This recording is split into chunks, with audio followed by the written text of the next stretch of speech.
दोनों भाइयों का झगड़ा हो गया। दोनों भाइयों का झगड़ा हो गया तो दोनों की हाथापाई होने लगी। जब दोनों की हाथापाई होने लगी तो सेठ जोर जोर से हंसने लगा। जब सेठ हंसने लगा तो दोनों बेटों ने देखा कि पिताजी क्यों हंस रहे हैं, किस बात पे हंस रहे हैं। पिताजी की तरफ देखा, पिताजी से कहा कि पिताजी हमारा आपस में झगड़ा हो रहा है और आप हंस रहे हैं, किस बात पर हंस रहे हैं। सेठ जी ने कहा कि बेटा तुम इस जमीन के लिए, इस जायदाद के लिए झगड़ रहे हो, जो इससे भी अनमोल खजाना है उसका तो तुम्हें पता ही नहीं है। वो देखना चाहोगे तुम?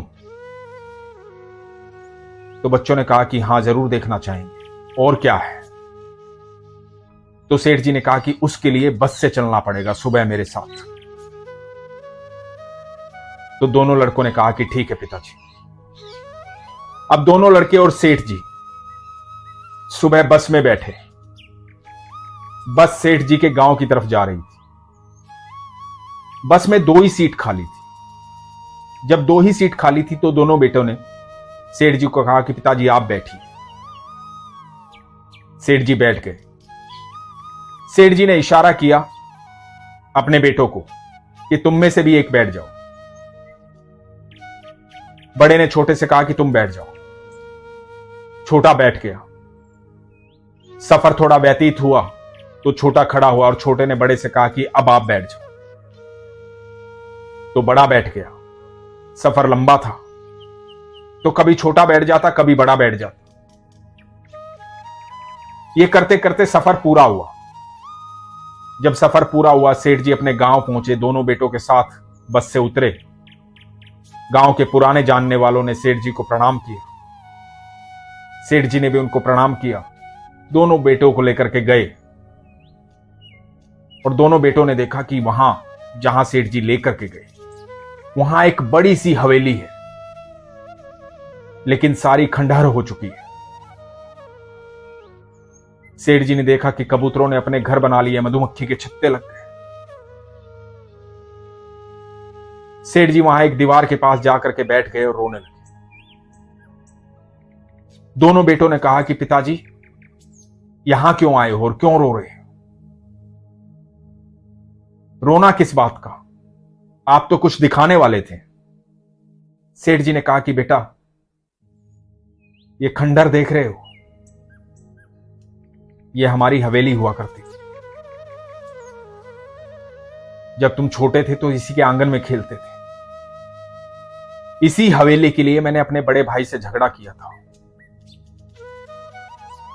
जब पिताजी चले गए थे तो दोनों भाइयों का झगड़ा हुआ।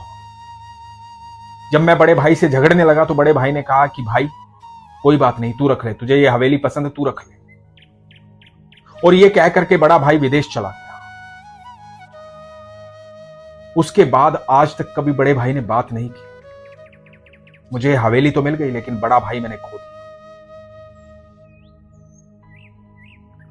बड़े भाई से कभी मेरी बात नहीं हुई। पिताजी के बाद जब कभी मुझे दुख होता था, मन की बात कहनी होती थी, तो मेरे पास कोई था नहीं। क्योंकि बड़े भाई को भी मैंने इसलिए खो दिया था क्योंकि मुझे यह हवेली चाहिए थी। आज इस हवेली में क्या हो रहा है देखो। मधुमक्खी के छत्ते लग गए हैं, कबूतरों ने अपना घर बना लिया है, टूट फूट कर वीरान हो गई है। इसके लिए झगड़ा था मैं अपने भाई से। सेठ जी ने अपने बेटों से कहा, अच्छा बेटा एक बात बताओ, जो बस की सीट थी क्या उसको हमेशा के लिए हम रख सकते हैं? तो दोनों बेटों ने कहा कि नहीं पिताजी, कैसी बात कर रहे हो? बस की सीट को हमेशा के लिए कैसे रख सकते हैं? तो सेठ जी ने कहा कि यही तो समझाना चाहता हूं। सफर की वस्तुओं पर इतना भरोसा मत रखो, ये सदा साथ नहीं रहेंगे। लेकिन ये जो रिश्ते हैं ना, ये सदा साथ रहेंगे। इनमें तालमेल होना जरूरी है। ऐसा तालमेल जैसा तुमने बस में बनाया था। जब एक थक रहा था तो दूसरा खड़ा हो रहा था। जब दूसरा थक रहा था तो पहला खड़ा हो रहा था। दोनों ने बराबर स्थान लिया, बराबर बैठकर आए। पूरी यात्रा में मुझे भी सुख दिया, मुझे भी आनंद की अनुभूति हुई। पूरी जिंदगी में यह तालमेल रहेगा तो मैं इस धरती पर रहूं या ना रहूं, मेरी आत्मा प्रसन्न रहेगी। आज तुम्हें यहां इसलिए लेकर आया, जब तुम लोग झगड़ रहे थे तो मुझे वो दिन याद आ गया था जब मैं अपने बड़े भाई से झगड़ रहा था। उस झगड़े में मैंने अपना सब कुछ खो दिया। ये इतने साल किस तरह से बिताए हैं बस मेरा ही मन जानता है। मैं नहीं चाहता तुम में से कोई भी अपने आप को कभी भी अकेला महसूस करे। साथ रहो। साथ रहोगे तो ऐसी जमीन, ऐसी जायदाद, ऐसी धन दौलत, ऐसी संपदा, ऐसी हवेलियां बहुत बन जाएगी।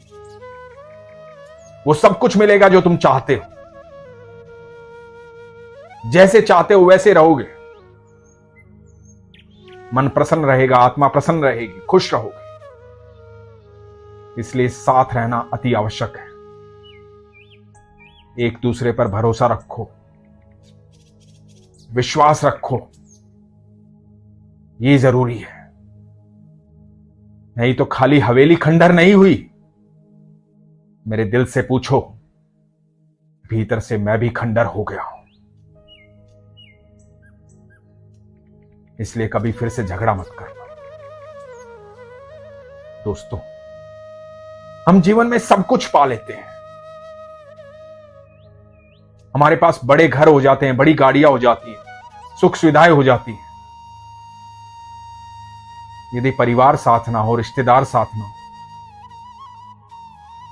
जीवन में प्यार ना हो, ऐसा कोई ना हो जिससे अपने मन की बात बांट पाए, यदि ऐसा कोई ना हो कि जब मन दुखी हो तो किसी कंधे पर सर रख ले और आंखों से अश्रु बहा दे, अपने दिल की बात उसे कह दे, तो जिंदगी जीने का कोई फायदा नहीं। ये सारी गाड़ी, सारे बंगले, सारी जमीन, सारी जायदाद सबको पता है यहीं रह जानी है।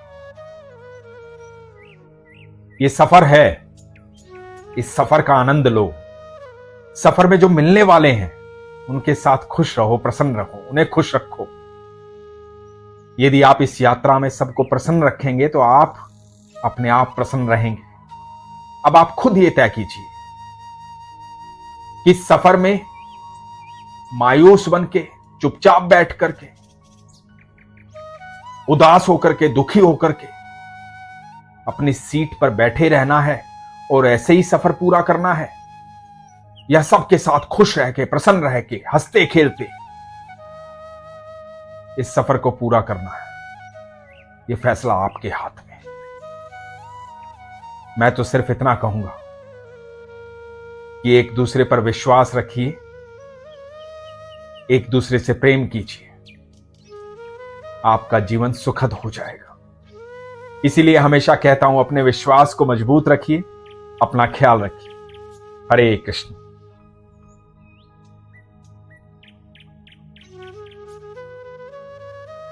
हरे कृष्ण दोस्तों, मैं हूं अनुज शर्मा। एक गांव में दो किसान थे। दोनों बिल्कुल एक जैसा काम करते थे। वही खेतों में जाना, अनाज बोना, फसल काटना, फसल लाना, फसल बेचना। दोनों बूढ़े हो गए थे।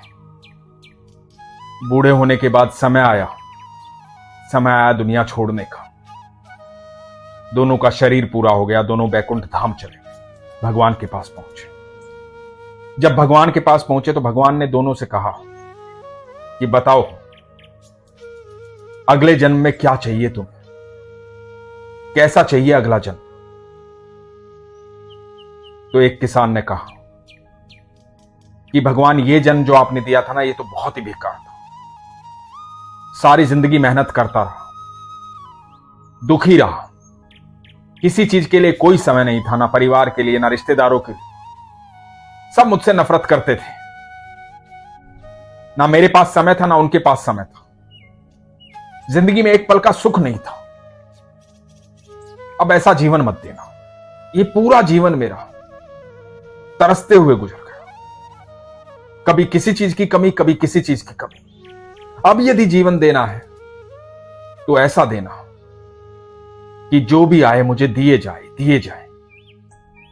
चारों तरफ से बस आना चाहिए, सब मिलना चाहिए, सब कुछ मिलना चाहिए। भगवान ने कहा कि ठीक है, तथास्तु, तुम्हें मिलेगा। दूसरे किसान से पूछा कि तुम बताओ तुम्हें कैसा जीवन चाहिए। दूसरे किसान ने कहा कि प्रभु, आपकी अत्यंत कृपा रही, जीवन बड़ा सुखद था, अच्छा परिवार दिया, अच्छे रिश्तेदार दिए, अच्छे दोस्त दिए, अच्छा काम दिया, दिन भर मेहनत करता था, बड़ी प्रसन्नता के साथ घर पे जाता था, सुकून की नींद आती थी, अच्छा भोजन मिलता था, बड़े आनंद में था। बस एक चीज की प्रार्थना है, अब जो आप जीवन दो ना, उस जीवन में ऐसी क्षमता देना कि कोई भी मेरे घर पर आए तो भूखा ना जाए, कोई भी मेरे घर पे कुछ मांगने आए तो खाली हाथ ना जाए, मैं लोगों की मदद कर पाऊं, उन्हें दे पाऊं, बस ऐसा ही जीवन चाहिए।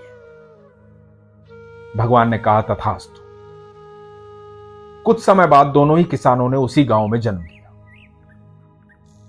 जन्म लिया, बड़े होने लगे। तो जो पहला किसान था जिसने भगवान से कहा था कि सब आए और मुझे दिए ही जाए, ऐसा जीवन देना, वो व्यक्ति उस गांव का सबसे बड़ा भिखारी बना। और जो दूसरा किसान था जिसने भगवान को कहा था कि मेरे द्वार से कोई खाली ना जाए प्रभु, कोई भूखा ना जाए, वो उस गांव का सबसे अमीर व्यक्ति बना। दोस्तों, बड़ी साधारण सी बात है, बड़ी प्राचीन कहावत है, नियत में बरकत होती है। जहां नियत होती है वहीं बरकत होती है। जब आप देने की नियत रखते हो तो ऊपर वाला आपकी क्षमताएं बढ़ा देता है। जब आप किसी को देना चाहते हो, चाहे सहयोग हो चाहे प्यार हो, तो आपकी क्षमता बढ़ जाएगी, ऊपर वाला आपकी क्षमता बढ़ा देगा, आपको और देगा, अत्याधिक देगा, क्योंकि लोगों की मदद करके आप ईश्वर का काम कर रहे हैं। लोगों को खुश रख करके आप ईश्वर की प्रकृति को खुश रख रहे हैं, क्योंकि हम सब ईश्वर की रचना है। जब हम एक दूसरे को प्रसन्न देखना चाहेंगे, खुश देखना चाहेंगे, तो हम कभी दुखी नहीं होंगे। और जो लोग दुखी होते हैं उसका कारण यह होता है क्योंकि उन्हें हर चीज में दुख दिखाई देता है, उन्हें कोई अच्छा लगता ही नहीं है, वो हर चीज के अंदर खामी निकाल देते हैं। वो लोग कभी नहीं सोचते कि ईश्वर ने दिया कितना है।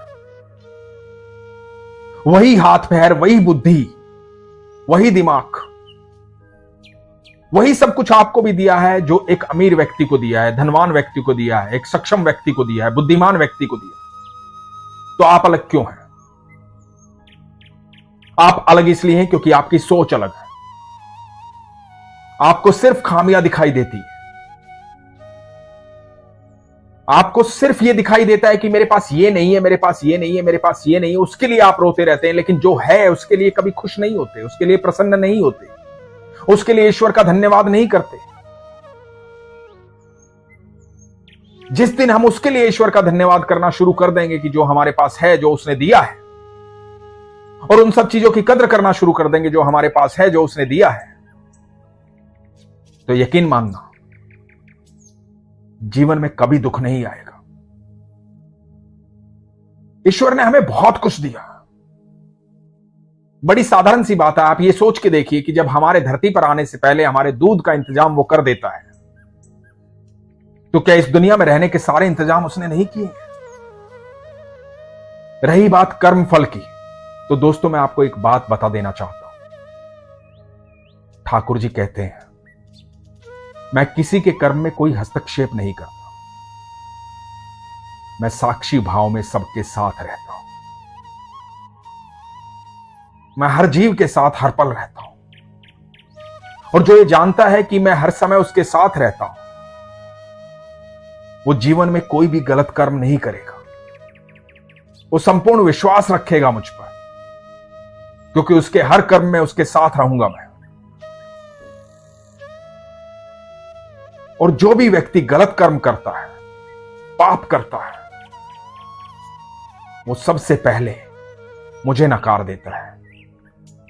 उसे कभी महसूस नहीं होता कि मैं उसके साथ होता हूं, और जब मैं उसके साथ ही नहीं होता हूं तो उसके कर्म में बिल्कुल भागीदार नहीं होता, तो उसका फल भी उसके कर्मानुसार उसे मिलेगा। और जो व्यक्ति अपने कर्म को मुझे समर्पित कर देता है, अपने कर्म को मुझे सौंप देता है, तो उसे फल के लिए निश्चिंत हो जाना चाहिए। इसलिए भगवान ने कहा है, कर्मण्येवाधिकारस्ते मा फलेषु कदाचन। कर्म कर और मुझे समर्पित कर, और फल की चिंता मत कर, क्योंकि जो कर्म तू मुझे समर्पित कर रहा है उस कर्म में मैं भागीदार हूं। उस कर्म को करने में मैं तेरा सहयोगी हूं, मैं तेरे साथ उस कर्म को कर रहा हूं। और जब मैं उस कर्म को कर रहा हूं तो फल बेकार कैसे होगा, फल तो अति उत्तम होगा। तो दोस्तों, जीवन में जो कुछ ईश्वर ने दिया है पहले उसकी कदर करो। पहले यह समझो कि आपके पास क्या क्या है, उसका सम्मान करो। आपके पास जो कुछ भी है, यदि आप उसका सम्मान करेंगे ना, चाहे वो रिश्तेदार हैं, चाहे दोस्त हैं, चाहे परिवार है, चाहे थोड़ा धन है, थोड़ी जमीन है, थोड़ा प्यार है, यदि आप उसकी कदर करोगे, आप उसका सम्मान करोगे, तो धीरे धीरे अधिक होने लगेगा, बढ़ने लगेगा। यदि आप उसको अपमानित करेंगे तो वो अच्छी चीज होगी तो घटना शुरू हो जाएगी, और वो बढ़ना शुरू हो जाएगा जिसको बढ़ाने का बीज आप बो रहे हैं अपमान करके। तो जब आप अपमानित करोगे तो आप स्वयं अपमानित हो जाओगे, और यदि आप सम्मानित करोगे तो स्वयं सम्मानित हो जाओगे। यकीन मानना, ईश्वर ने आपको उतने ही प्रेम से बनाया है जितने प्रेम से एक सक्षम व्यक्ति को बनाया है, जितने प्रेम से एक अमीर से अमीर व्यक्ति को बनाया है, बुद्धिमान से बुद्धिमान व्यक्ति को बनाया है, उतने ही प्रेम से आपको भी निर्मित किया है, उतना ही सक्षम आपको भी बनाया है, वही सारी सुविधाएं आपको भी दी हैं। बस आपका उन सुविधाओं पर, उस ईश्वर पर हर पल विश्वास होना चाहिए। इसीलिए मैं हमेशा कहता हूं, अपने विश्वास को मजबूत रखिए, अपना ख्याल रखिए। हरे कृष्ण।